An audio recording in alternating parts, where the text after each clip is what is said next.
Donc, nous allons étudier un thème lié à Pessah et à la Haggadah de Pessah, et qui est relié également à la lecture de la Torah que nous allons avoir Shabbat prochain, puisque, comme vous le savez, le premier jour de Pessah tombe Shabbat cette année, et donc nous n'avons pas de paracha de la semaine au sens habituel du terme, mais nous allons lire pour la Kriyat Torah de Shabbat prochain un passage de la paracha de Bo, qui est la paracha également, qui partiellement en tout cas correspond à Parashat HaChodesh.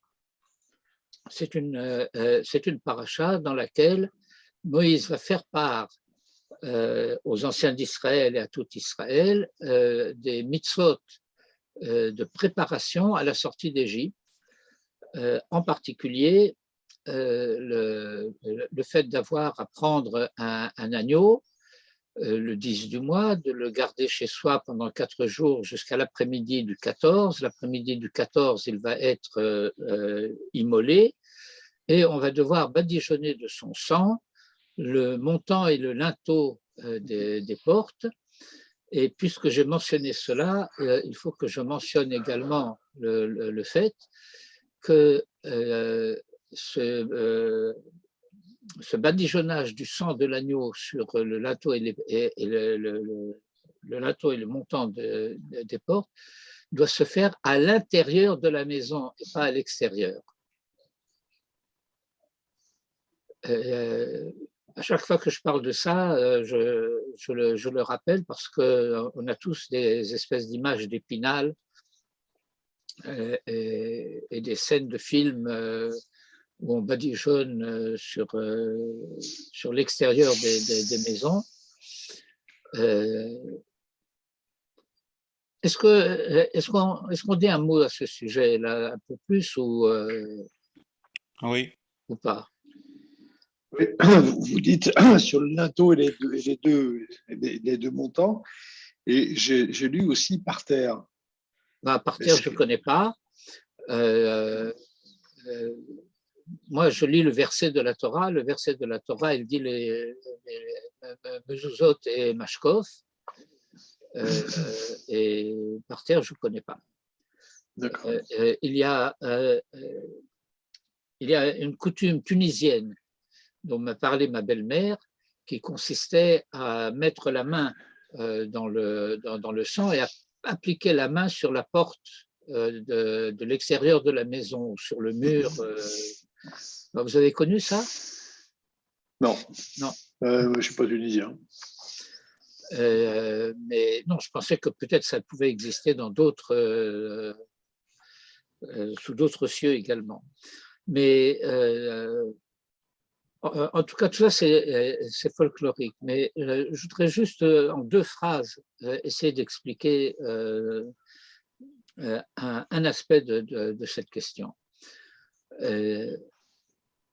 Le Talmud dit, en référence à cela, qu'il est écrit « Vaya lachem le hot » et ce sera pour vous un signe. Pour vous un signe et pas pour les autres un signe. Et si c'est pour vous un signe, ça veut dire que c'est quelque chose qui est interne et non pas externe. Or, il y aurait une espèce de mentalité païenne qui consisterait à dire que le sang mis sur le linteau et les montants des portes à l'extérieur serait une protection contre ce que la Torah appelle le mashrit, le destructeur, et qui, à ce moment-là, épargnerait cette maison. Vous entendez ce que je dis? Oui. Alors, j'explique que cette considération-là est de nature païenne, de dire qu'il y aurait le signe du sang sur la porte qui protégerait contre le mashrit. Or, 2 remarques à ce sujet. C'est que la fête Et d'ailleurs, l'agneau pascal, comme on dit, tire son nom du fait que Dieu a passé sur les maisons des Hébreux. Et tu veux me dire que Dieu a besoin d'un signe pour savoir est-ce que ce sont des Hébreux ou des Égyptiens qui habitent dans cette maison? Vous voyez pourquoi je dis que c'est une mentalité païenne? Or, le fait de dire que ça sera à l'intérieur de la maison et que c'est un signe pour vous, ça veut dire que c'est un signe d'identification des Hébreux pour eux-mêmes. Ah.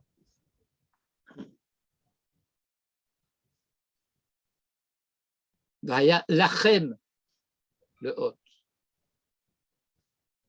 Bon, je ferme cette parenthèse et j'en viens au passage dont j'ai commencé à parler. Et puis ensuite, vont venir des instructions concernant Pessah. La matzah, non, la matzah, c'est déjà dit avant le passage que nous, on va lire dans la paracha. Mais va suivre le récit de la sortie d'Égypte elle-même.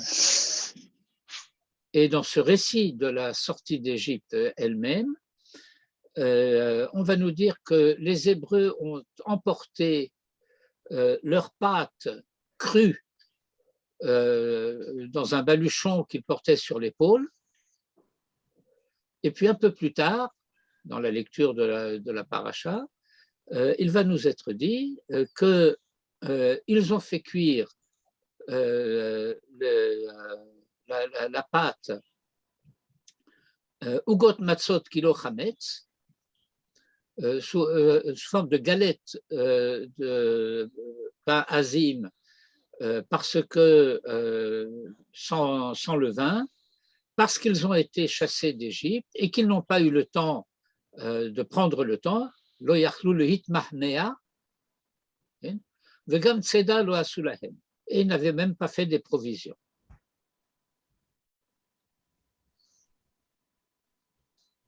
Or, très étonnamment, dans la Haggadah de Pessah,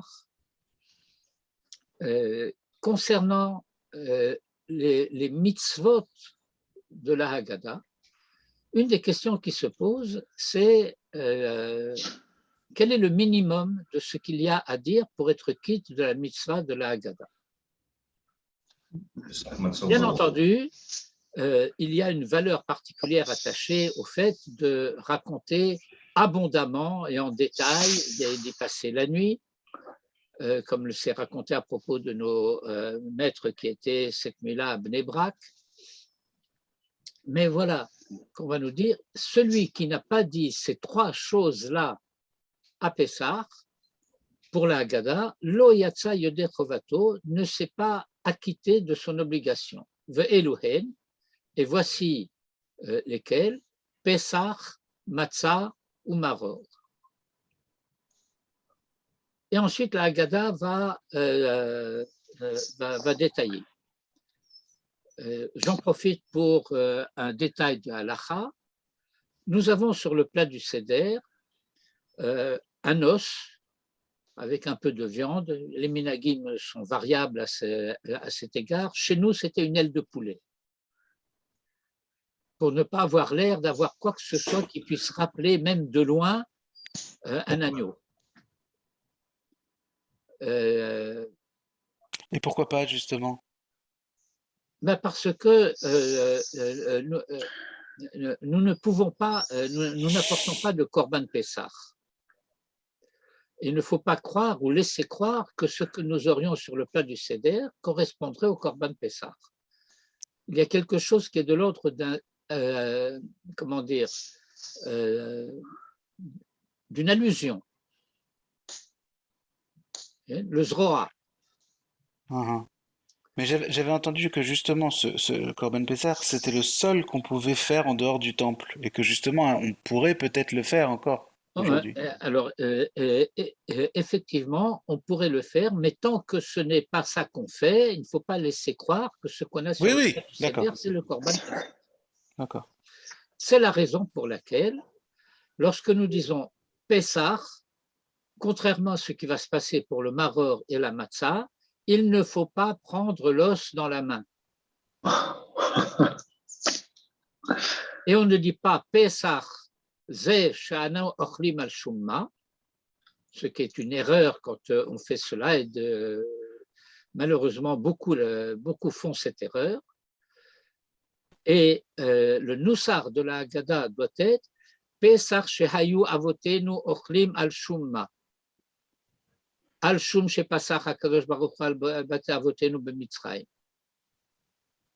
Ensuite, maror ze, là on prend le maror dans la main et on le montre à tous les convives. Chez anu ochlim al shumma, parce que ça nous le mangeons. Al shum shemireru mitzrim et chaye avotenu b'Mitzrayim. Matzazo, cette matzah, et là on prend la matzah et on la montre également, Matzazo she'anu ochlim al shumma. Alors là, le texte est assez étonnant.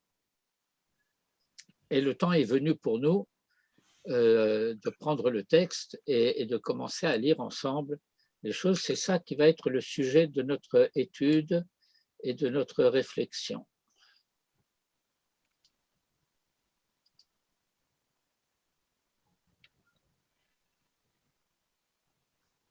Voilà, alors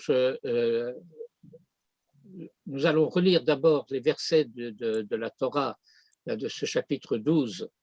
Vayissa ha'am et betzeko terem yachmatz, et le peuple a porté sa pâte avant qu'elle ait, comment on dit ça, levé. levé. Misharotam tsurot besimlotam, leur pâte enveloppée dans leurs vêtements, al-shirmam, sur leur épaule. Et quelques versets plus loin, Vaïssou venez Israël, mais Ramsès Sukkota, et les enfants d'Israël sont allés de Ramsès à Sukkot, que Sheshmotel et Fragli Hagvarim le Vad Mitaf, 600 000 à peu près fantassins, Ragli, littéralement, c'est un fantassin, les hommes, et sous-entendu, cela implique par référence à d'autres sources qu'il s'agit des hommes âgés de 20 ans et plus. Le Vad Mitaf, sans compter les enfants, ni les femmes, etc. Bon, ça veut dire que s'ils étaient 600 000 à peu près à sortir d'Égypte, les hommes âgés de 20 ans et plus, c'est-à-dire que le peuple sorti d'Égypte était de l'ordre de 3 millions.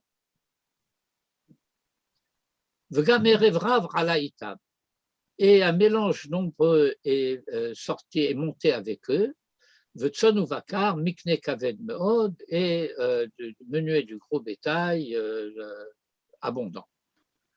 Et maintenant le verset clé. Vayofu et habatzek asher hotziu mimitzraim. Et alors en hébreu, il y a un verbe spécial pour la cuisson du pain ou des gâteaux. En français, nous n'avons pas de terme spécial pour une cuisson de ce genre. On dit cuire dans les deux cas. On fait cuire des haricots et on fait cuire du pain. Mais en hébreu, il y a un verbe, vayofu, afia. Et ça a donné lieu d'ailleurs à un substantif. Lorsqu'on veut parler des gâteaux, des viennoiseries, de ce genre, on appelle ça ma'afé. C'est-à-dire que c'est quelque chose qui est cuit à partir de farine, avec de l'eau ou sans eau, avec des œufs, avec de l'huile, enfin peu importe. Vayofo, on a fait cuire. Et tabatsek, la pâte, asher hotziu mimitzraim, qu'ils avaient fait sortir d'Égypte, ogot matzot, des galettes de matzot, kilo hametz, car n'étaient pas levées, qui gorshu mimitzraim, car ils avaient été chassés d'Égypte, velo yachlou le hitmahmea, et qu'ils n'avaient pas eu le temps de prendre le temps, vegam tseda loa sulahem, et même des provisions, ils n'en ont pas fait. Nous lirons tout à l'heure deux commentaires de Rashi là-dessus. Et je lis encore un verset sur lequel nous reviendrons plus tard. Vayehi miket shloshim shana ve'arba meot shana. Et ce fut au terme de 30 ans et 400 ans, et ce fut en ce jour-là même, Yatsu kol tzivot Hashem eret Mitzrayim, que toutes les armées de Hashem sont sorties d'Égypte. Et voilà ce que nous lisons dans la Haggadah. Matzazo shanu ochlim al shumma, al shum shelo hispik betsekam shel avotenu lehachmitz. Au nom de quoi? Au nom du fait que la pâte de nos pères n'a pas eu le temps de lever, ad sheniglar alehem melech malchei hamelachim hakadosh baruch hu, avant que ne se dévoile pour eux, sur eux, le roi des rois de rois, le saint, source des bénédictions, hakadosh baruch hu, ugalam, et les a délivrés. Sheneemar, ainsi qu'il est dit, ils ont fait cuire la pâte qu'ils avaient fait sortir d'Égypte, ugot matzot, des galettes de matzot, kilo chametz, parce que non levé, kigorsho mimitzraim, velo yaklu leitmachmea, vegam tzeda lo asulahem, le verset que nous venons de lire un peu plus haut.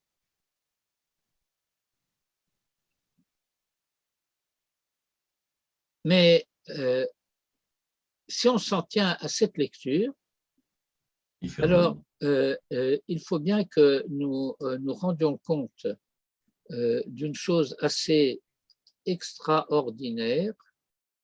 Qu'est-ce qui se passe ici? Bon, ça ne marche pas.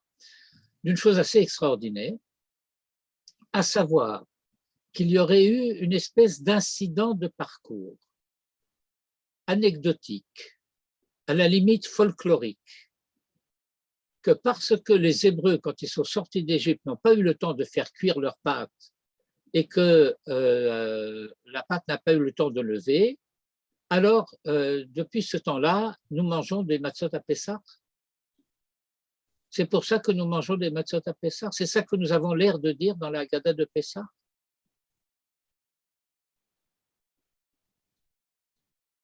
Est-ce que vous comprenez ma surprise? Oui. Oui, absolument, d'autant que, bon, d'autant qu'ils avaient largement le temps de faire des matzot. Alors, or, il y a un certain nombre de remarques qui doivent être faites. La première, c'est que, bien entendu, il y a des différences extrêmement importantes entre ce que nous appelons Pessah Mitzrayim et Pessah Dorot. Le Pessah tel qu'il a été vécu en Égypte au moment de la sortie d'Égypte, qui s'appelle Pessah Mitzrayim, et le Pessah des générations futures, des générations à venir.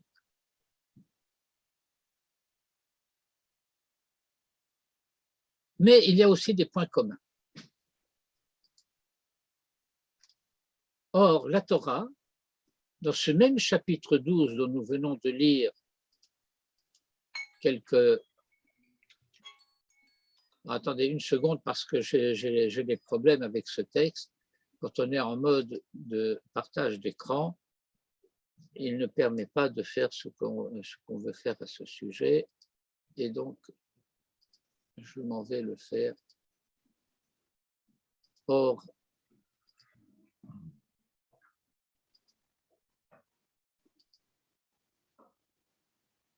bon, et je vais revenir en mode de partage d'écran.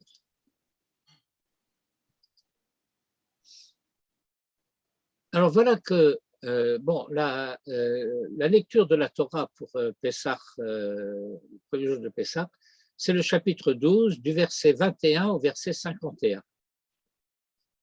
Mais au début de ce passage, c'est-à-dire au verset 8, et puis ensuite du verset 15 au verset 20, nous lisons Ve'achlu et habassar, il s'agit du Korban Pessah. Balayla hazeh, cette nuit-là, tseli esh ou matzot, grillé au feu avec des matzot, Al-Merorim, sur des herbes amères, Yochluhu, ils le mangeront. Et viennent ensuite des instructions concernant Pessah Dorot, Shivat Yamim Matzot Tochelu, 7 jours durant vous mangerez des matzot. Ach Bayom Arishon Tashbitu Soom Ibatechem, et dès le premier jour vous aurez supprimé le levain de vos maisons. Qui kol ochel chametz nicheta nefesh ahim Israël, qui quiconque mangerait du chametz serait retranché, cette personne serait retranchée d'Israël. Miyom Arishon ad Yom HaShvi, du premier au 7e jour. Vayom Arishon Mikra Kodesh, Vayom HaShvi Mikra Kodesh, et le premier jour et le 7e jour seront convocation sainte, convocation de sainteté pour vous. Kol melacha lo yaseh bahem, aucun travail n'y sera fait. Ach asher yachel le chol nefesh, seulement ce qui est nécessaire pour la nourriture des personnes.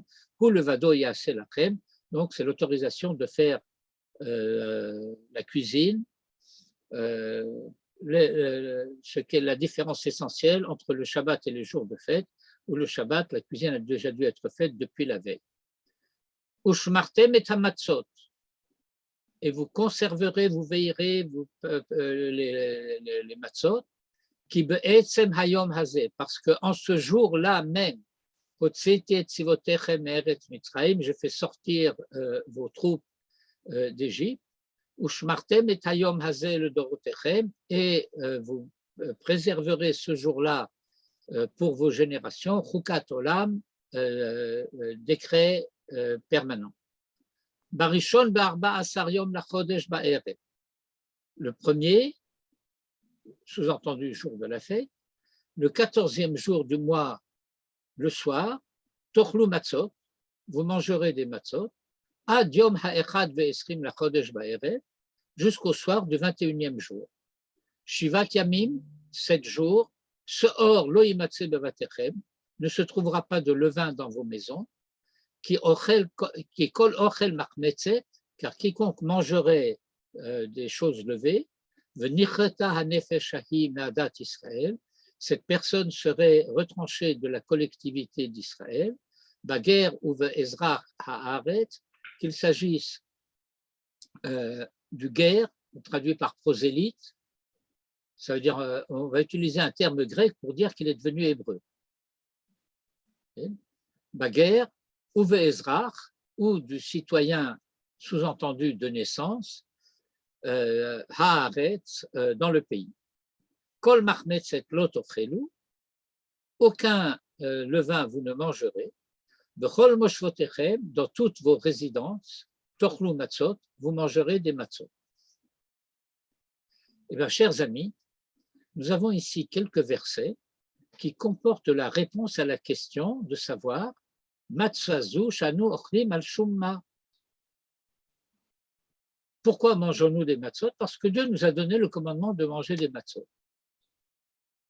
Alors, qu'est-ce qu'on va chercher? L'anecdote du fait qu'à la sortie, il s'est passé ce qui s'est passé. Mais en plus de ça, il y a 2 remarques supplémentaires que je dois faire. La première, c'est que, étant donné que cette nuit-là, avant la sortie d'Égypte, nous devions manger le Korban Pessah, et que le Korban Pessah, nous devions le manger avec des matzot et du maror. Donc, on avait déjà eu besoin de faire cuire des matzot.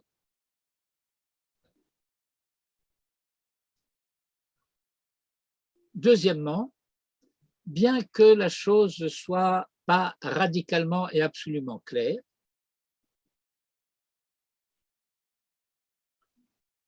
Pessah Mitzrayim, c'était un jour, ce n'était pas 7 jours. Ça, c'est clair. Et le consensus général, c'est que le premier jour de Pessah, c'est-à-dire le seul jour de Pessah, en fait, à la sortie d'Égypte, eh bien, on n'avait pas le droit de manger du chametz. Et donc, la raison pour laquelle ils ont fait cuire leur pâte, matzot, kilo chametz, ce n'est pas parce qu'ils ont été chassés d'Égypte, c'est parce qu'on n'avait pas le droit de manger du chametz ce jour-là. Alors, de quoi nous parle la Torah?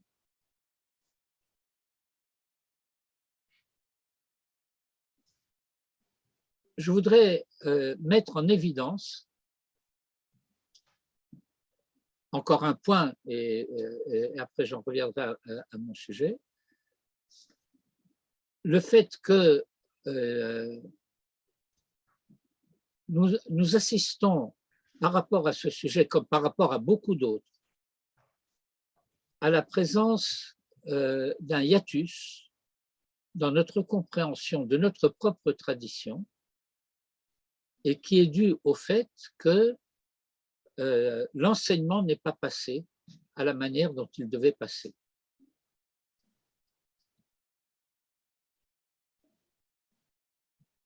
Ce hiatus ou cette césure,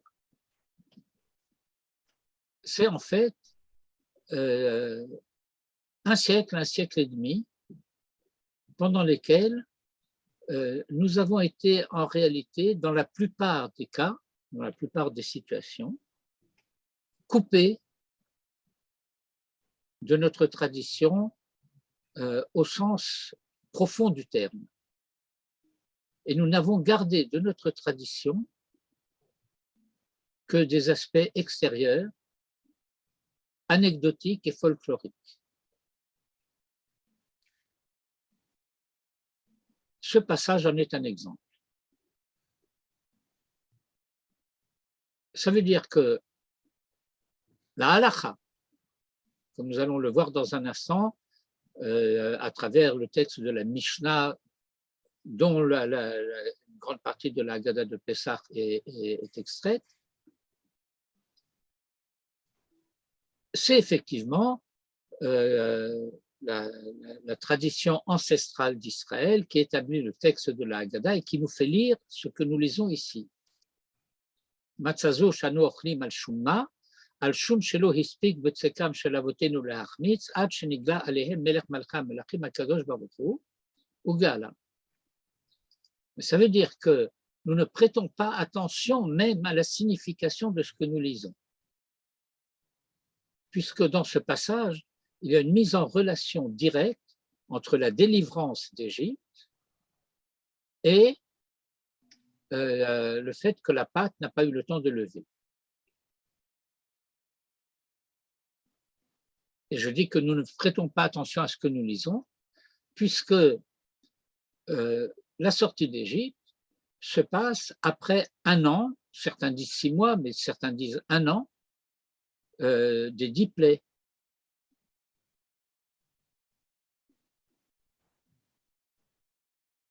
Pendant un an,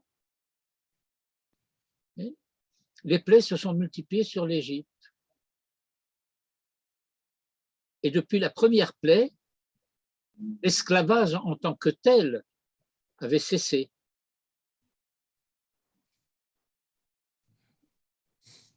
Mais la matzah, elle ne viendra qu'au bout de l'année. Alors, qu'est-ce que ça veut dire qu'on n'a pas eu le temps que la pâte lève avant que Dieu ne se révèle pour nous délivrer? Il s'est révélé il y a déjà un an. Et même si tu me dis que ce n'est pas un an, mais 6 mois, ça change quoi? 6 mois, c'est aussi un certain temps pendant lequel la pâte avait le temps de lever. Donc, je dis, nous lisons quelque chose que nous ne comprenons pas et nous ne nous préoccupons pas vraiment de le comprendre. Et on lit la Haggadah. Et avec des chants et des nikunim variés selon les communautés. Et ensuite, on dit, prouve-le, ce que tu viens de dire, Matzah Shanorti Malshumma. Shenemar, et voilà comment on va indiquer la source de cette obligation. Vayofu et abatzek asher hotziu mimitzraim, ils ont fait cuire la pâte qu'ils ont fait sortir d'Égypte. Ugot matzot kilo chametz, galette de matzah car pas levée. Qui gorshu mimitzraim, je crois que c'est Dieu qui nous avait délivrés à la ligne d'avant, parce qu'ils ont été chassés d'Égypte. Velo yachlu leit mahmea, et qui n'ont pas eu le temps de prendre le temps. Megam seda lo asulahem, et ne se sont même pas fait de provisions.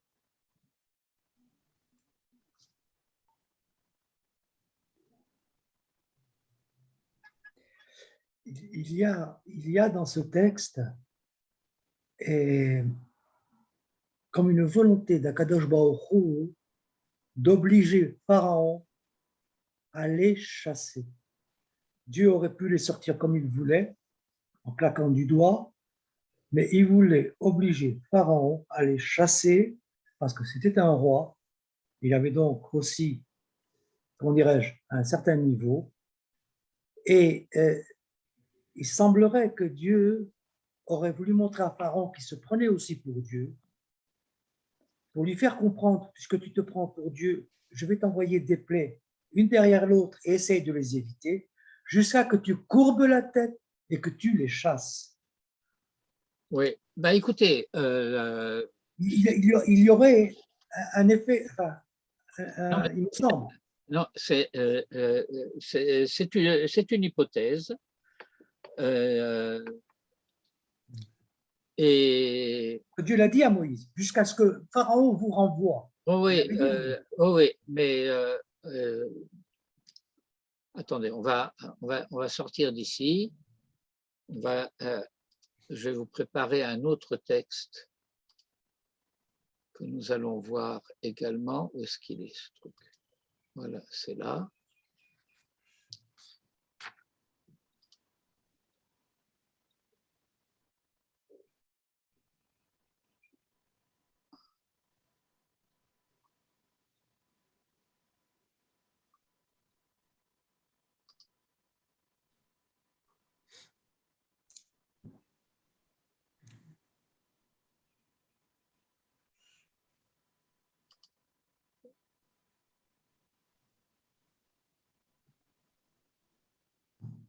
Eh bien voilà, on va y aller.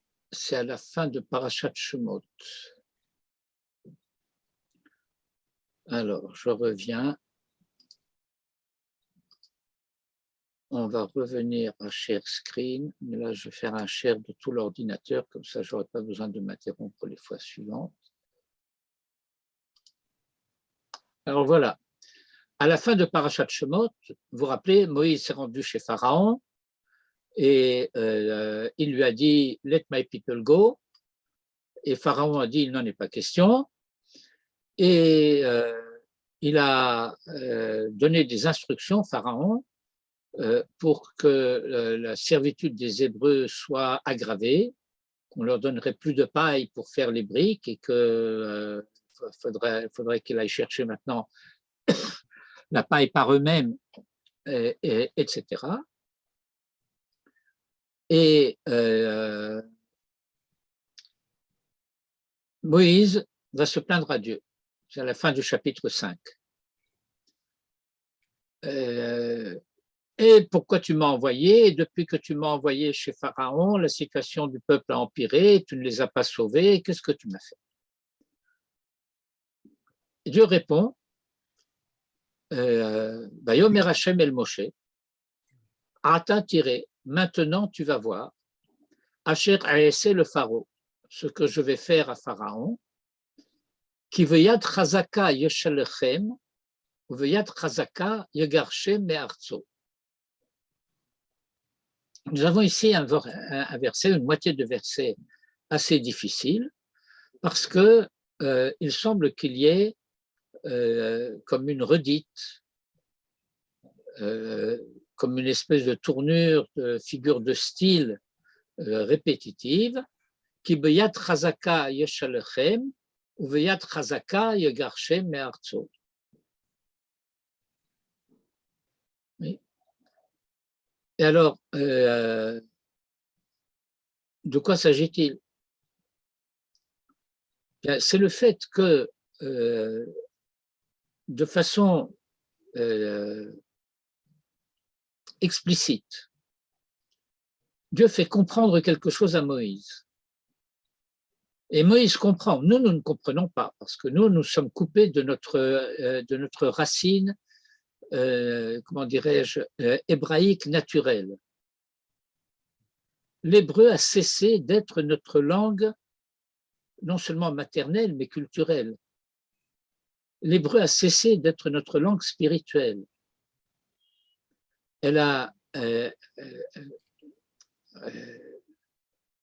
Nous avons besoin des commentateurs pour comprendre ce que le texte a voulu dire. Moïse n'a pas besoin d'un Pérouche Rashi pour comprendre ce que Dieu lui dit.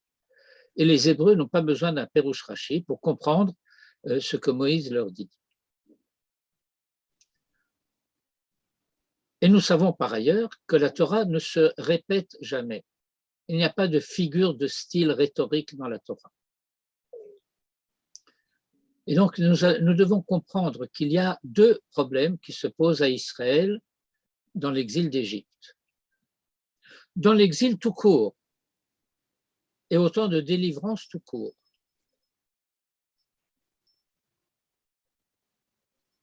Un problème, c'est que, rappelez-vous, Assyrie Tzion, vous savez, dans un temps relativement récent, c'est quelques dizaines d'années, les Juifs de l'Union soviétique. Ils voulaient sortir, on ne les laissait pas. Et donc, d'une part, il va falloir exercer sur Pharaon une pression pour qu'il accepte de les laisser partir. Cette pression s'énonce dans la première moitié du verset, qui beyad chazaka yeshalechem. Tu vas voir maintenant ce que je vais faire à Pharaon, parce que sous la pression d'une main forte, qui va s'appesantir sur lui, il les renverra. Ou beyad chazaka, mais il y a un deuxième problème, c'est que les Hébreux ne veulent pas tellement sortir. Et par conséquent, de même qu'il y aura la main forte de Dieu qui s'appesantira sur Pharaon, il faudrait qu'il y ait la main forte de Pharaon qui s'appesantisse sur les Hébreux pour les chasser. Beyat Chazaka Yegarshem Me'artso, de son pays. Et donc, au début de Parashat Beshalach, nous allons bien voir cette chose-là. Ils viennent de sortir d'Égypte. Qui les a fait sortir d'Égypte? Dieu lui-même, c'est dit explicitement. Et dans la paracha précédente, dans la paracha précédente, Dieu dit, je les ai fait sortir, j'ai fait sortir mes troupes d'Égypte. Et le premier verset des 10 commandements dira, Anochi Hashem Elokecha asher hotzeticha me'eretz Mitzrayim, je suis Hashem ton Dieu qui te fait sortir du pays d'Égypte. Et maintenant, on va dire, et il arriva lorsque Pharaon eut chassé, renvoyé. Quel Pharaon, quel chassé, quel renvoyé? C'est Dieu qui les a fait sortir. De quoi tu me parles? Eh bien, il est écrit là-bas au début de la paracha, Vayehi Beshalar Paro et Ta'am. Et Vayehi, c'est toujours la Shon Tsa'a, c'est toujours une expression qui formule un événement problématique de souffrance, de douleur, de malheur. C'est quoi le malheur? Le Midrash pose d'ailleurs la question de point de vue phonétique, dit vaille, comme on te dit aïe, qui a dit vaille? On dit Moïse a dit vaille et Pharaon a dit vaille. Et on explique pourquoi. Mais l'un des vailles, qui est celui de Moïse, c'est qu'il a fallu que Pharaon oblige une partie des Hébreux à sortir. Alors le verset là-bas dit Vayhi beshalar paro et ha'am, le peuple. Alors que quelques versets plus loin, il est dit V'chamushim alu bnei Yisraël me'eretz Mitzrayim. Et c'est en armes que les enfants d'Israël sont sortis d'Égypte. Et les commentaires nous font comprendre que le peuple d'Israël, les Hébreux, disons plus simplement, étaient partagés à cette époque-là entre ceux qui seraient restés s'ils avaient pu et ceux qui seraient partis plus tôt s'ils avaient pu. Les premiers sont appelés le peuple Les deuxièmes sont appelés les enfants d'Israël. C'est à cause des enfants d'Israël qui étaient majoritaires, pardon, c'est à cause du peuple qui était majoritaire qu'à ce moment-là, la Torah nous dit, eh bien, on n'a pas pu aller directement en Eretz Israël. Velo nacham Elohim derech Eretz Pelishtim ki karovhu.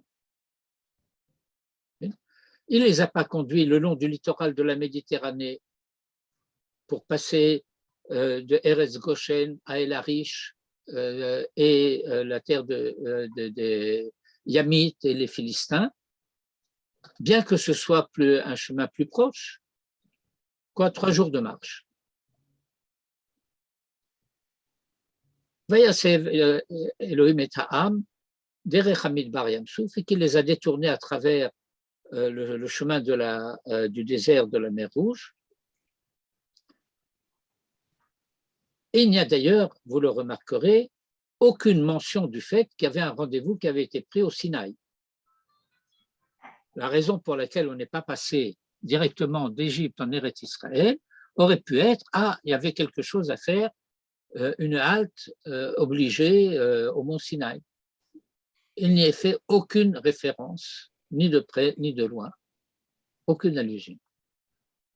La seule chose qui est dite, Peninachem ha'am birotam milchama veshavu mitzrayma, de peur que le peuple ne prenne peur en voyant la guerre et retourne en Égypte.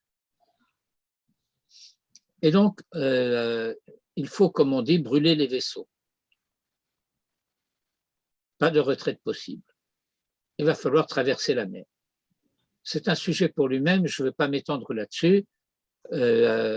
C'est un sujet pour le 7e jour de Pessah et pas pour le 1er jour de Pessah. Toujours est-il que par rapport au problème que nous avions commencé à traiter, okay, eh bien, nous avons une formule ici qui est complexe et que nous devons nous efforcer de comprendre. Encore une remarque.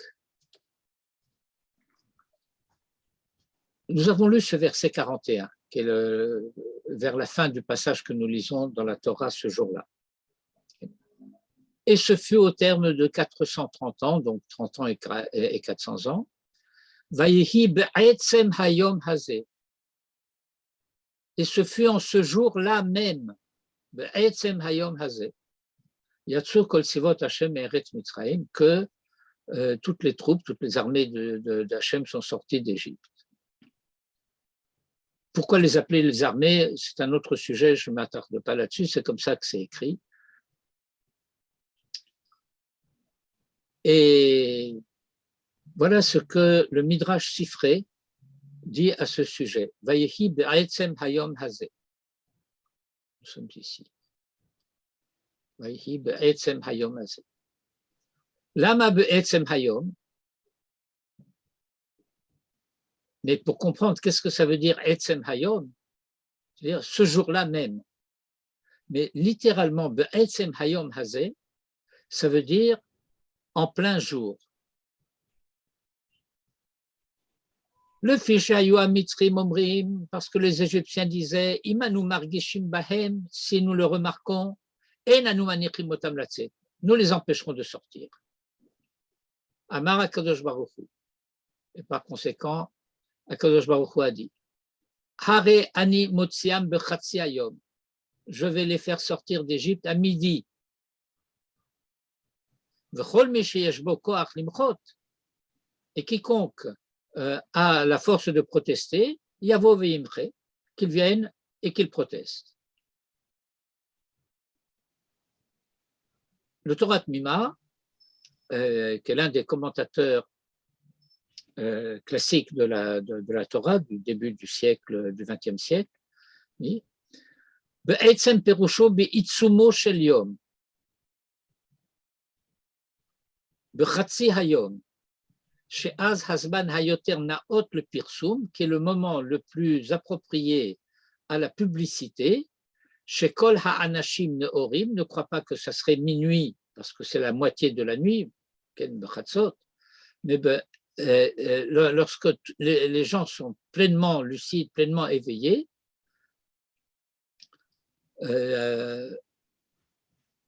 parce que c'est le moment qui convient le mieux à rendre un événement le plus public possible.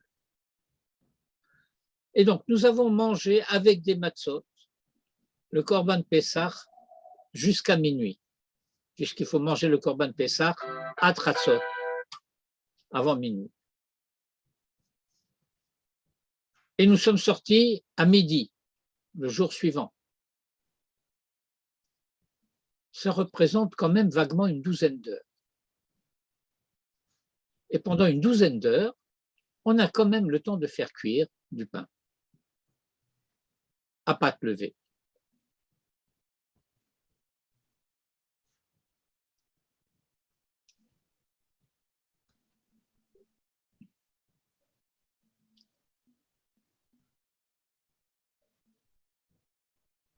Sur le verset 34, qui est le premier verset que nous avons lu,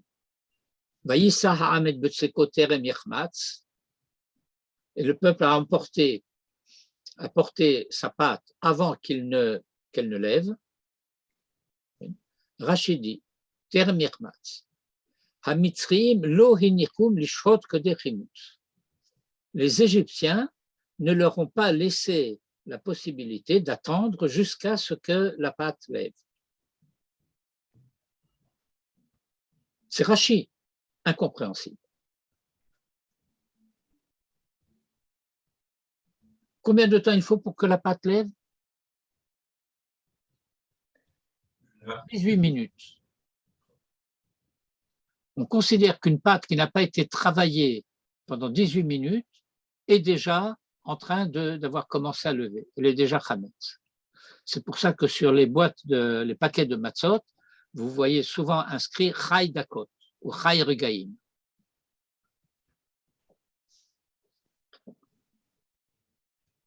Pour dire qu'elle tient compte de cette règle. Ugot Matzot, c'est sur le verset 39, Ugot Matzot. Ugot Matzot, Rashi nous dit, c'est Charara shel Matzah. Ugot, littéralement, ça serait un gâteau. Charara, c'est une galette. Et Rashi nous dit, indépendamment de toutes les règles de Pessah, indépendamment de la mitzvah en tant que telle, Batsek shelo hermitz, une pâte qui n'a pas levé, karouille matzah, est appelée matzah.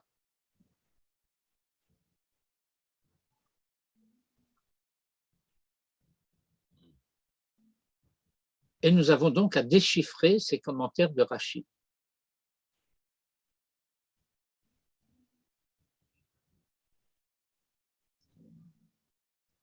Enfin, je pense quand même que le problème est suffisamment posé maintenant.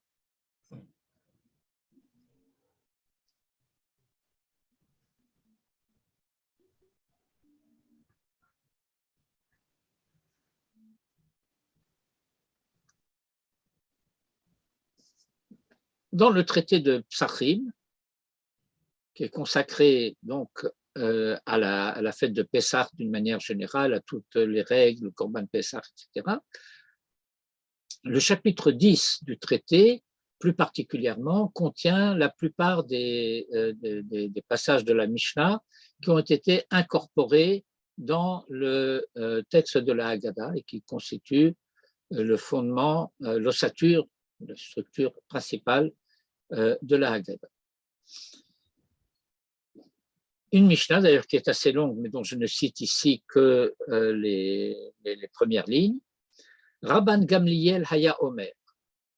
Rabban Gamliel disait, Kol shelo amar shlosha dvarim elu va Pesach, quiconque n'a pas dit ces trois choses-là à Pesach, lo yatsa yodeh chovato, ne s'est pas acquitté de son obligation, ve eluhen, et les voici, Pesach, Matzah ou Maror.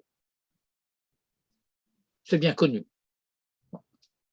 La Mishnah, très succinctement, va parler de Pessah, de Matzah et de Maror. Pessah, al shum shepasach makom al bate avotenu b'Mitzrayim. Pessah, parce que Dieu, désigné ici par l'expression hamakom, et donc c'est un sujet en soi pour savoir, d'apprendre et pourquoi Dieu est-il désigné, en plusieurs endroits d'ailleurs de la Haggadah de Pessah, sous le kinouï, le surnom, si vous voulez, de hamakom, qui est passé par-dessus les maisons de nos pères en Égypte. Al-Shum shepasach hamakom al bate avotenu b'Mitzrayim. Matzah, Al-Shum shenigalu avotenu b'Mitzrayim. Notez bien, le Nusach de la Mishnah ici est très différent de ce que nous disons, nous, dans la Haggadah. Le rapport entre la Matzah et la Geoula, c'est-à-dire ce qui est dit d'une manière beaucoup plus profonde, nous disons, nous, Al-Shum shelo ispik, etc., Ad shenigla alehem melech velchem hakadosh baruch hu uge'alam. Et donc, nous avons dans la Mishnah le début et la fin. Pourquoi mangeons-nous la matzah? Parce que Dieu nous a délivrés d'Égypte.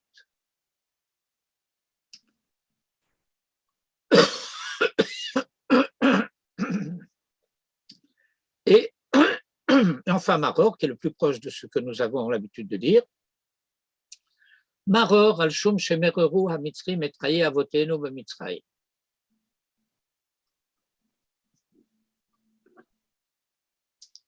Un des commentateurs classiques de la Mishnah, qui est Rabbi Israël Lifshitz, qui a vécu, comme je vous ai indiqué, dans les dates de 1782 à 1860, c'est-à-dire sur le dernier quart du XVIIIe siècle et la première moitié du XIXe siècle, jusqu'à 1860,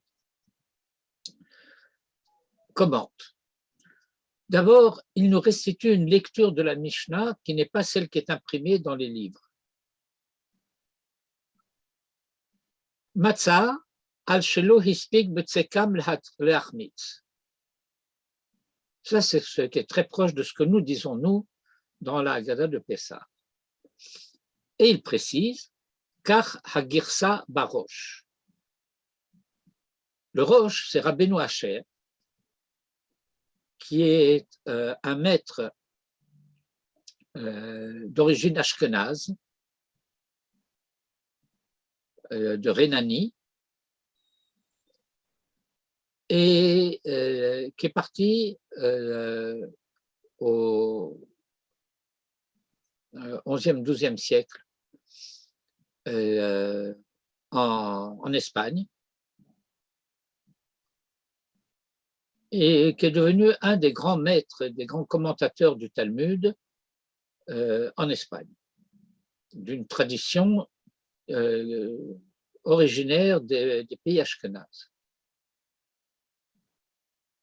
Son fils, Rabbi Yaakov ben Asher, est celui qu'on appelle aussi le Baal HaTurim, celui qui a écrit un grand traité de code de loi qui s'appelle les Arba Turim. Les Arba Turim, sur lesquels Rabbi Yosef Karo a pris modèle pour écrire son Shulchan Aruch. Le Shulchan Aruch, a priori, au départ, c'était un résumé que Rabbi Yosef Karo avait fait pour soi-même des Arba Turim de Rabbi Yaakov ben Asher. Je ferme cette petite parenthèse historico-bibliographique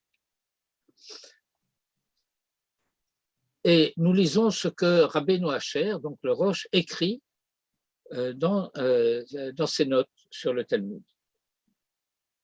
Matzah al-shumma, al-shum shelo hispik betzeket avotenu lehachmitz, ad shenigla alehem melech malchei hamelachim hakadosh baruch hu uge'alam, shenemar vayofu et habatzet vegomer. Et donc, nous voyons que la Girsa que nous avons, la version que nous avons, nous, dans la Haggadah de Pessah, c'est la version que le Rosh avait de la Mishnah.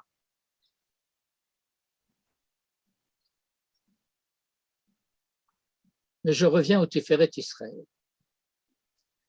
Voilà deux lignes du Tiferet Israël qui sont la clé de tout le passage et de toutes les choses que nous avons lues jusqu'à maintenant.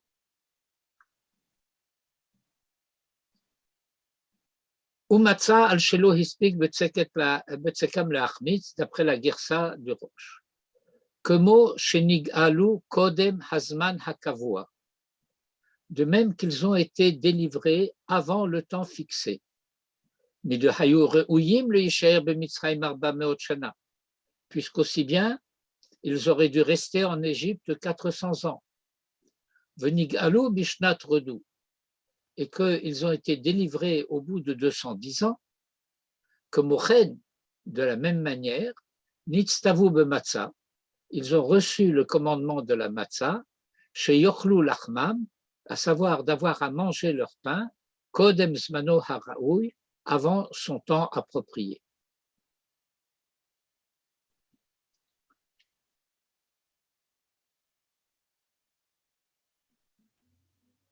Autrement dit,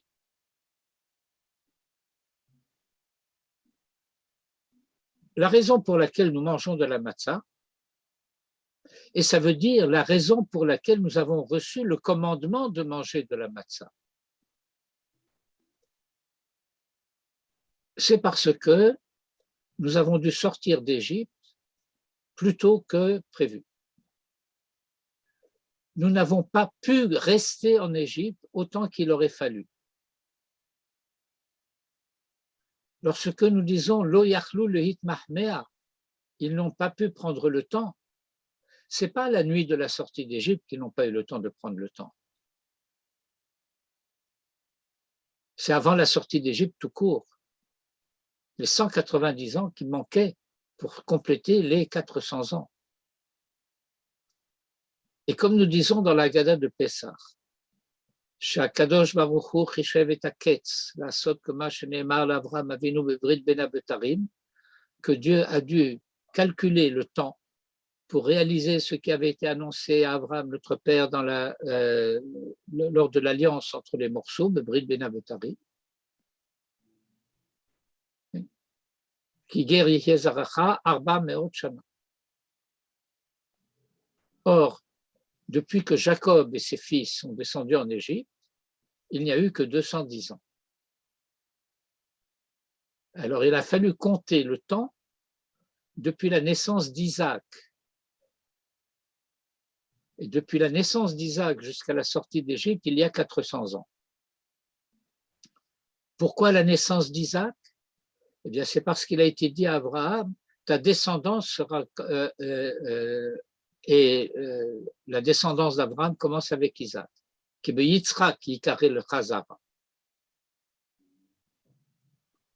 c'est la raison pour laquelle Isaac se considère comme guerre dans le pays d'Israël. Isaac, c'est le patriarche qui est né en Eretz Israël, qui est mort en Eretz Israël et qui n'a jamais quitté Eretz Israël. Abraham est né à Ur-Kasdim, il est mort en Eretz Israël. Yaakov est né en Eretz Israël, il est mort en Égypte. Yitzhak naît, vit, meurt en Eretz Israël. Yitzhak, c'est aussi le patriarche qui ne change pas de nom. Il naît Yitzhak, il meurt Yitzhak, il vit Yitzhak. C'est aussi le patriarche qui n'a qu'une seule femme. Abraham à Hagar, Yaakov, Rachel, Léa, Zilpa, Bilha. Et Manitou avait l'habitude de résumer cela à propos de Yitzhak en disant une terre, une femme, un nom, un Dieu.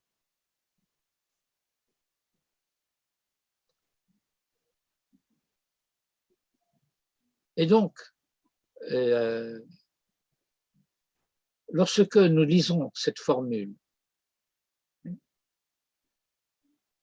Lo hispik b'tsekam shel avotenu lehachmitz, que la pâte de nos pères n'a pas eu le temps de lever. Pourquoi? Parce qu'il a fallu que Dieu se révèle à eux avant le temps prévu de la sortie d'Égypte, c'est-à-dire avant que le pain lève. Quel pain? Eh bien, nous avons une halakha particulière à propos de Shavuot. Il y a un principe catégorique. On ne présente jamais sur l'autel des offrandes du Hametz. Jamais. Mais il y a une mitzvah particulière à Shavuot. À Shavuot, 50 jours après le premier jour de Pessah, on a une offrande particulière à apporter sur l'autel du temple. Et jusqu'à l'autel, ces offrandes doivent être accompagnées de pain cuit à pâte levée. Chametz te'afenna. Voilà, si vous voulez, en résumé, de quelle manière nous avons à comprendre tout ce processus. La Torah est appelée pain. Elle est appelée eau, elle est appelée miel, elle est appelée huile, mais elle est entre autres appelée pain. Et l'objectif que Joseph déjà s'était fixé en descendant en Égypte, et pour lequel son père et ses frères vont le rejoindre, est rappelé et énoncé très souvent dans la Torah, dès le début du livre de Shemot. Veyedu Mitzrayim ki ani Hashem. Et l'Égypte saura que je suis Hashem.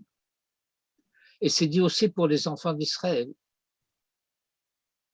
Dans la paracha de Vaïra, lorsque vont être énumérés les quatre verbes de la délivrance, il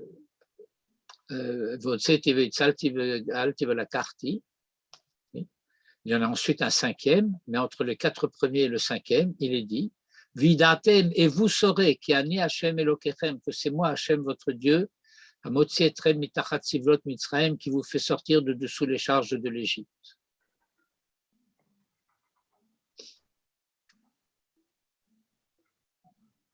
Faire connaître la providence divine dans le monde.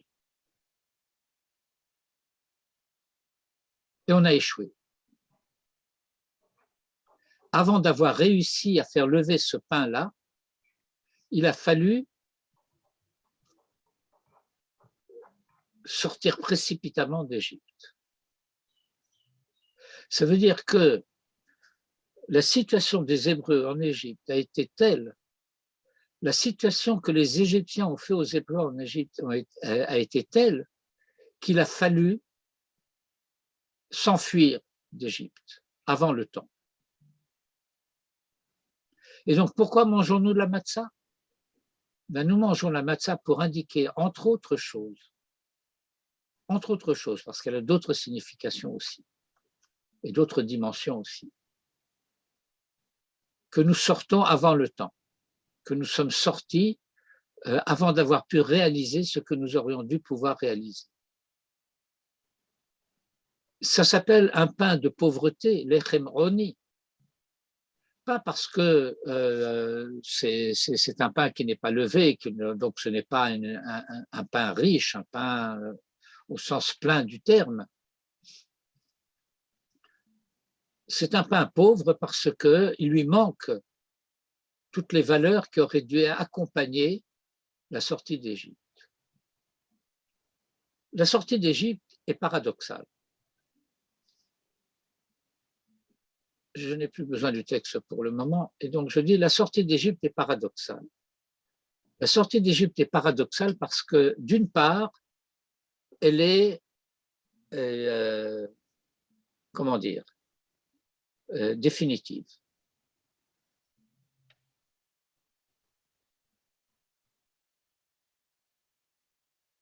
Mais l'exil, lui, n'est pas définitif. Il y aura d'autres exils après la sortie d'Égypte. Et donc, il y a d'une part un événement qui en soi est irréversible, mais qui aussi est insuffisant ou incomplet. Et nous avons à vivre ces deux dimensions et à s'en souvenir ensemble. C'est la raison pour laquelle la plupart des mitzvot de la Torah, et des fêtes en particulier, est mentionné Zecher Litziat Mitzrayim, en rejeu de la sortie d'Égypte. Ce n'est pas simplement un souvenir. Un souvenir, ce n'est pas un acte de mémoire qu'il s'agit de faire. Il s'agit d'un acte de référence au travers duquel se rejoue l'événement pour le faire progresser à chaque fois un peu plus. Si la sortie d'Égypte avait réussi, nous n'aurions pas besoin d'en parler.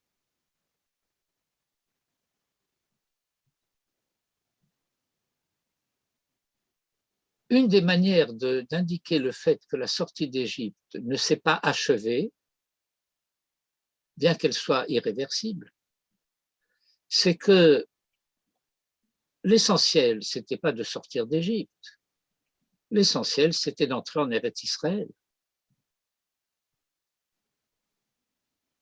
Mais voilà que cette génération qui est sortie d'Égypte n'est pas entrée encore en Eretz Israël. D'après la tradition, elle rentrera en Eretz Israël après la résurrection des morts, avec Moïse à leur tête. Mais elle est irréversible, mais inachevée. Et c'est la raison pour laquelle, eh bien, c'est ce que nous disons très explicitement lorsque nous disons Matzazo shanu ochlim al shumma. Pourquoi mangeons-nous cette matzah?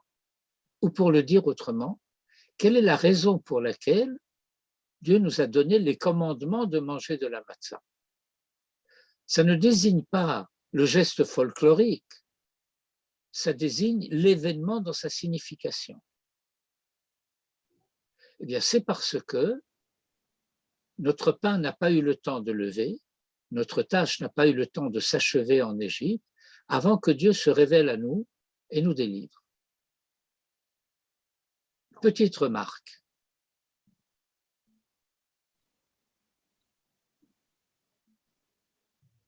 Nous lisons la Torah.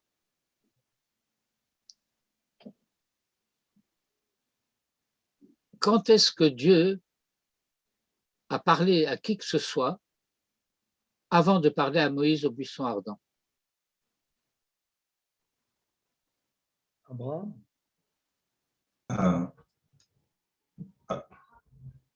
À Jacob, il a parlé avant le buisson ardent. Avant qu'il parle à... Non? Continuez votre phrase, vous êtes au milieu. Eh ben, il a parlé à Yaakov après la lutte avec l'ange, je pense. Ah, bien après. Après? Bien après. Lorsque Jacob se met en route pour aller rejoindre... Ah oui, pour descendre en Égypte. Non, pas en Égypte. Non? Lorsque Jacob se met en route pour aller rejoindre Joseph. Il arrive à Beersheba. Shiva, oui. Et il passe la nuit là-bas. Alors la Torah nous dit que Dieu s'est révélé à Israël dans le songe de la nuit et l'a appelé Yaakov, Yaakov. Et on apprend. Le nom Israël, c'est lorsque nous sommes chez nous. Yaakov, c'est le nom pour l'exil.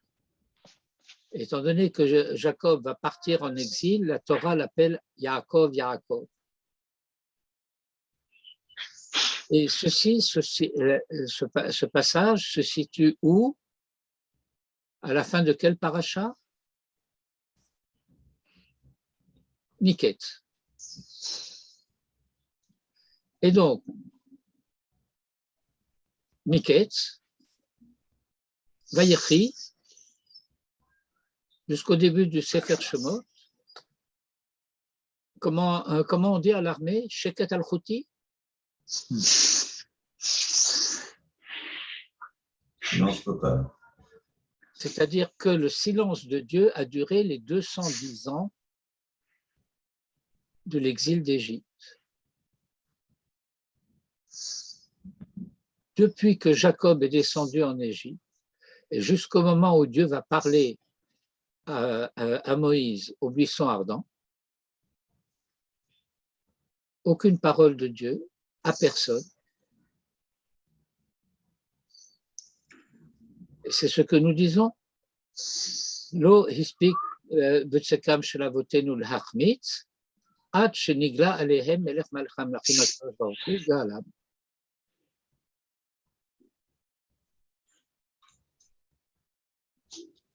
Ce que nous apprenons du verset, Vayofu et abatzek asher hotziu mimitzrayim ugot matzot ki lo chametz ki gorshu mimitzrayim velo yachlu lo itmahmea. Et donc, le verset est précis et il dit clairement ce qu'il voulait dire. Nous le comprenons d'une manière folklorique et inadéquate, de la même manière que nous comprenons de manière un petit peu inexacte ce commentaire de Rashi que je vous ai fait lire tout à l'heure, lorsque Rashi dit « parce que les Égyptiens ne nous ont pas laissé faire monter la pâte ». Et Rashi nous dit exactement la même chose que ce qu'a dit le Tiferet Israël et que ce que je vous explique à propos de ce verset.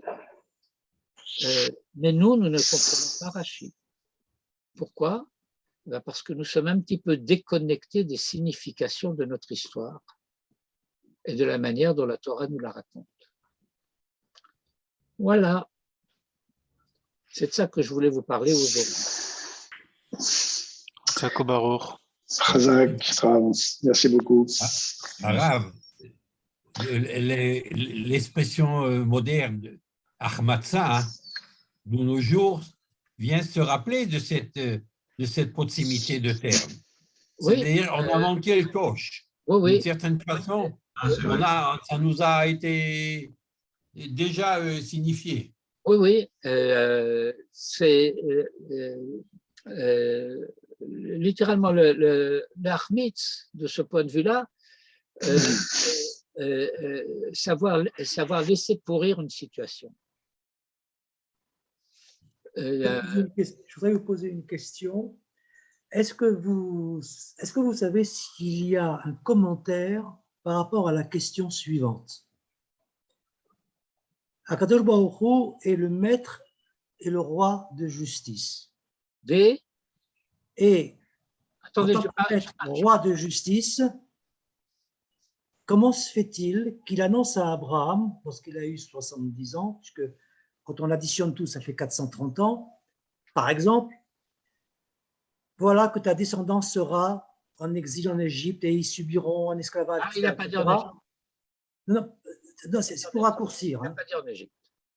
Non, ils descendront dans un... Ok, ils descendront et ils subiront un esclavage, etc. Comment se fait-il que par rapport à une, deux, trois générations qui va arriver mais qui n'est pas née, ils vont subir un châtiment? Pourquoi? Alors, est-ce qu'il y a un commentaire là-dessus? Alors d'abord, il y en a plusieurs. Alors, je vais vous en citer un qui se trouve précisément, attendez un petit peu, de Réchit.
Un instant, je suis à vous dans un instant. Je veux retrouver mon verset.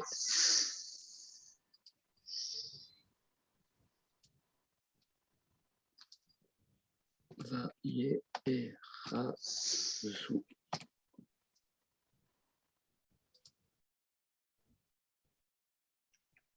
« 47-27.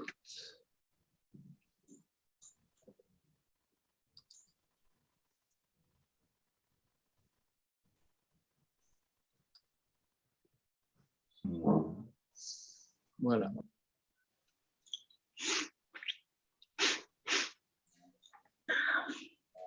Le dernier verset de Parashat Miketz.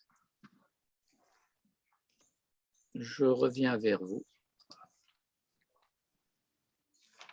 Vous vous rappelez, dans l'Agada de Pessah, nous citons un verset, un passage de la Torah, de la rencontre entre Jacob et Pharaon.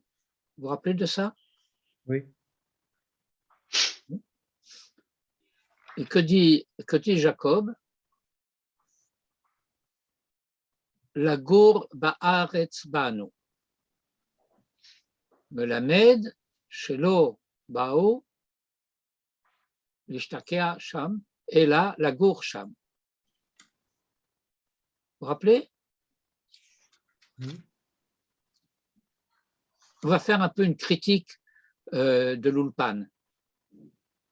Vous avez un Olé Hadash qui arrive en Israël après tous les efforts nécessaires pour monter en Eretz. Et puis, il faut qu'il apprenne l'hébreu. Alors, il va aller à l'Ulpan. Et à l'Ulpan, on va lui apprendre Efo Atagar. Alors, Efo Atagar, ça veut dire littéralement en bon hébreu, où es-tu étranger?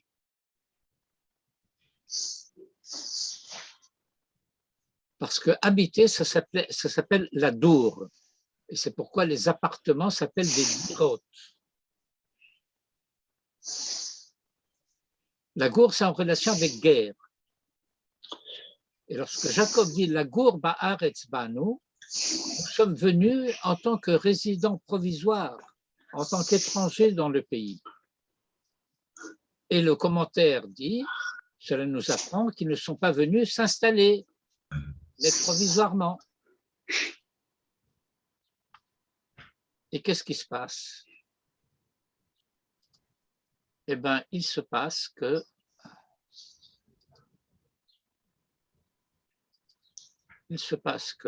verset 27 du chapitre 47, Vayeshev Yisrael be'eretz Mitzrayim be'eretz Goshen, Vayechazu va, Vayifru ve'yirbu me'od. Alors, ça dit d'abord que Israël, ça ne désigne pas Jacob en tant que personne privée, mais que déjà Israël, descendu en Égypte, les 70 familles d'Israël descendues en Égypte sont ainsi désignées. Et on nous dit à leur sujet, ils se sont installés. Ils sont venus pour être résidents, se sont installés. Vayeshev Israël be'eretz Mitzrayim. Et non seulement cela, Vayeachazuva. Vayeachazuva, c'est ce que c'est une achouza, c'est une propriété.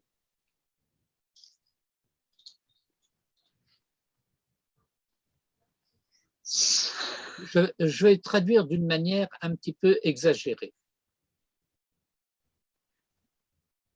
Chez les doctes, on appelle ça une sollicitation du texte.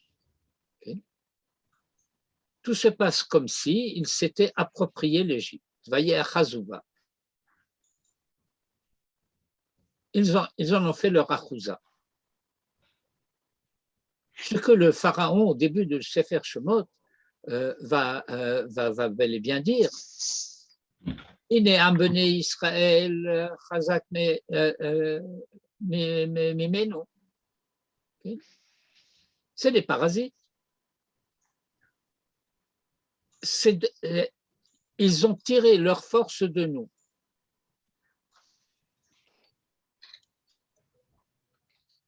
Et il parle par antiphrase en disant, et maintenant il faut que nous trouvions un moyen de résoudre le problème que nous avons avec eux, parce que si jamais survenait une guerre, ils risqueraient de s'allier à nos ennemis. Ala min haaretz, c'est une antiphrase, et ils nous chasseraient du pays, ils prendraient notre place. Voilà ce que dit Pharaon. Et donc, jusqu'à ce moment-là, eh bien, les Hébreux avaient la belle vie en Égypte. Et ils auraient peut-être pu continuer à avoir la belle vie en Égypte s'ils avaient,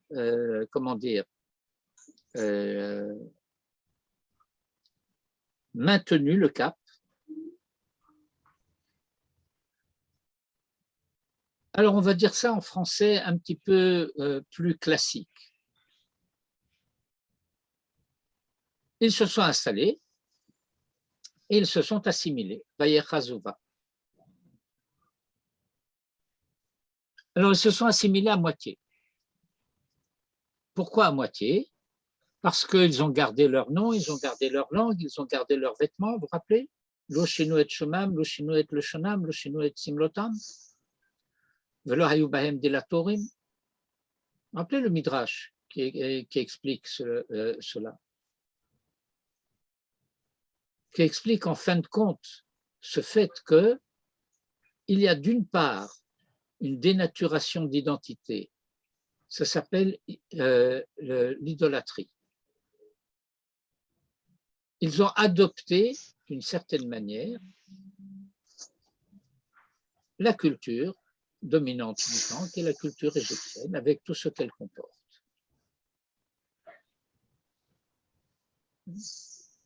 Ils ont adopté la constitution de la Révolution française. Mais en même temps, ils ont gardé un certain particularisme, disons, de nature identitaire. Mais les particularismes identitaires, lorsqu'ils ne s'accompagnent pas de leur contenu à la fois cognitif, moral, spirituel, etc., deviennent très rapidement folkloriques. Du genre de cette dame qui disait à Manitou, à New York, que son fils n'était pas du tout assimilé puisqu'il aime beaucoup le goût du repas du Shabbat. Vous connaissez cette invention américaine, le kosher style? Oui. Une catastrophe. Kosher style, ça veut dire que c'est Taref la Mehadrin, Mais les recettes sont des recettes traditionnelles.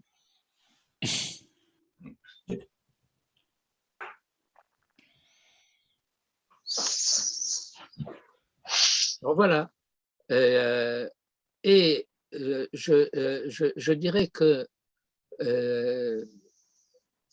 il y a là une sanction, mais je n'appellerais pas ça une punition.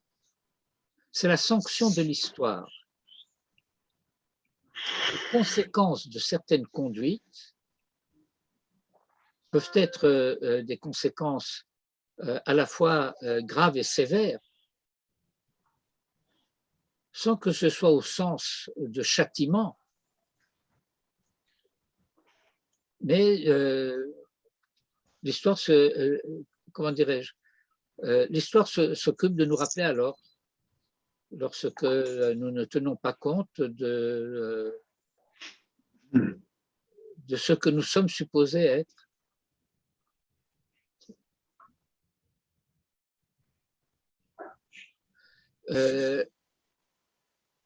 D'Afka, en se servant des versets de Brit Ben Abetarim, Maïmonide explique dans le chapitre 8 des 8 chapitres que Dieu met Abraham en garde. Il ne condamne pas les Égyptiens à maltraiter les Hébreux. Il prévient Abraham que c'est ainsi que ça fonctionne. Il y a des lois sociologiques, socio-historiques, qui font que lorsque il y a une proportion trop élevée d'une population hétérogène au sein d'une autre population, ça va provoquer des réactions. Maïmonide, XIIe siècle, il le savait déjà. Il n'a pas attendu le XIXe siècle pour avoir des notions de sociopolitique.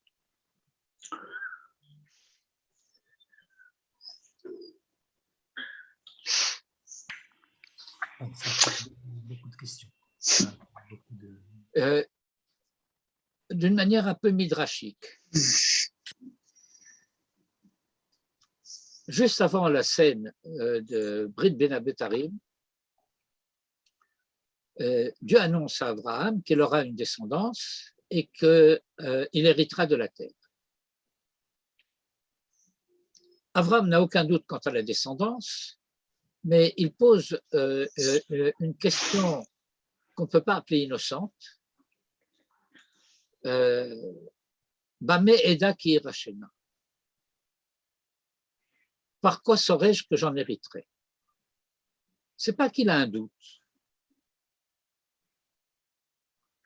mais une interrogation.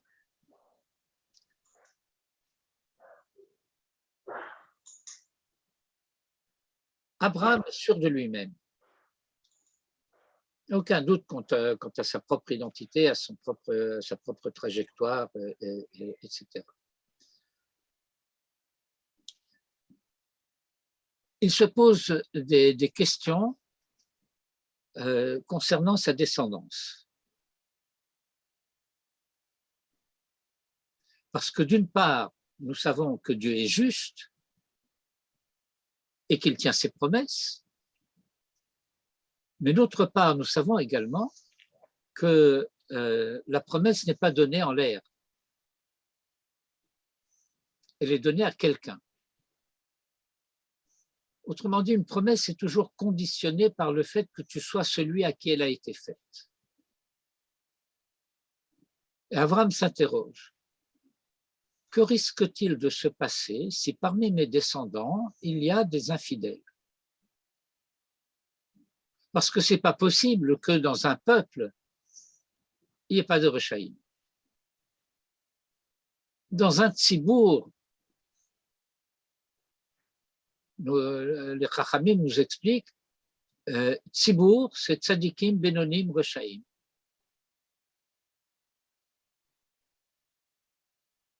C'est d'ailleurs la raison pour laquelle Abraham veut avoir une descendance, il ne veut pas avoir une école.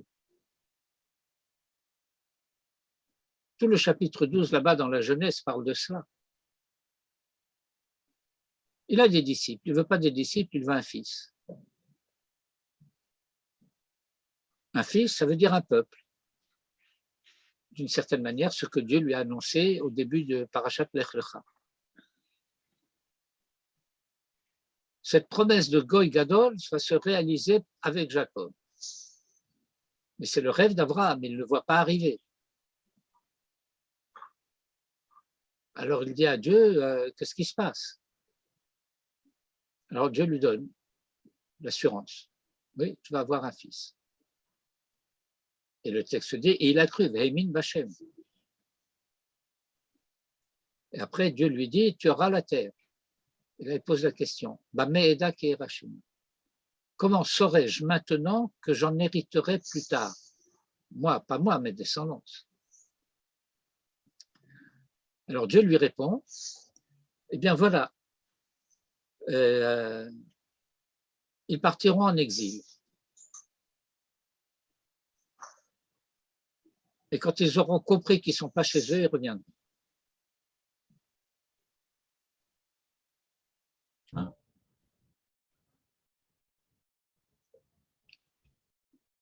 Comment savoir que j'en hériterai? Eh bien, c'est ça comment dirais-je, c'est ça le test. C'est la raison pour laquelle nous sommes dans cette situation paradoxale aujourd'hui depuis quelques dizaines d'années, que après n'avoir pas cessé de rêver au retour sur cette terre, lorsque le retour devient possible, on se demande, mais est-ce que c'est vraiment vrai? Est-ce que le temps est vraiment venu? Qu'est-ce que tu poses des questions? C'est comme une femme qui se poserait la question de savoir, est-ce que le temps de l'accouchement est arrivé? Tu as perdu les os, qu'est-ce que tu te demandes encore? Ah, mais c'était peut-être un accident.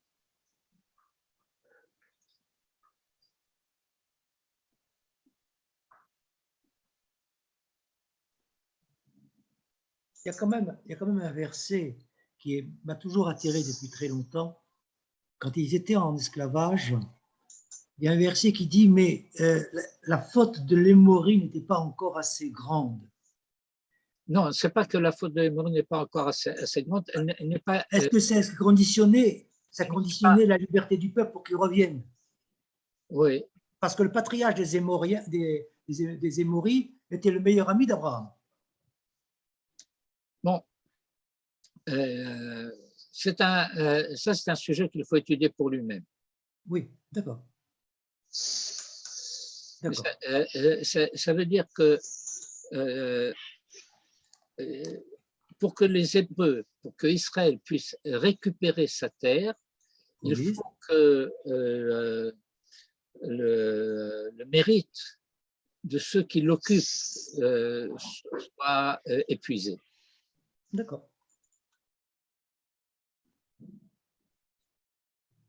Tov. Ok. Merci Rav. Tada Rabba. Une bonne santé pour vous, votre épouse et votre famille et toutes les familles ici présentes. Amen. Amen. Arav, vous vous donnez cours la semaine prochaine, Roland Moed? Eh bien, écoutez, ça dépend de vous. Ça dépend de vous. Ah, moi, je suis prêt, je suis là. Non, mais vous avez sûrement des activités, des visites et tout ça. L'étude fait partie de mes activités. Et moi, j'ai peur de ne pas pouvoir la semaine prochaine. Bien. Moi aussi. Ben, écoutez, vous avez le WhatsApp, vous me tenez au courant et on décide en fonction de cela. Ça marche. Pessah Kacher, Samera. Pessah Chag Kacher. Sameach, Chag Sameach à tous. Bonne santé pour tout le monde. Kol Amen. Oui.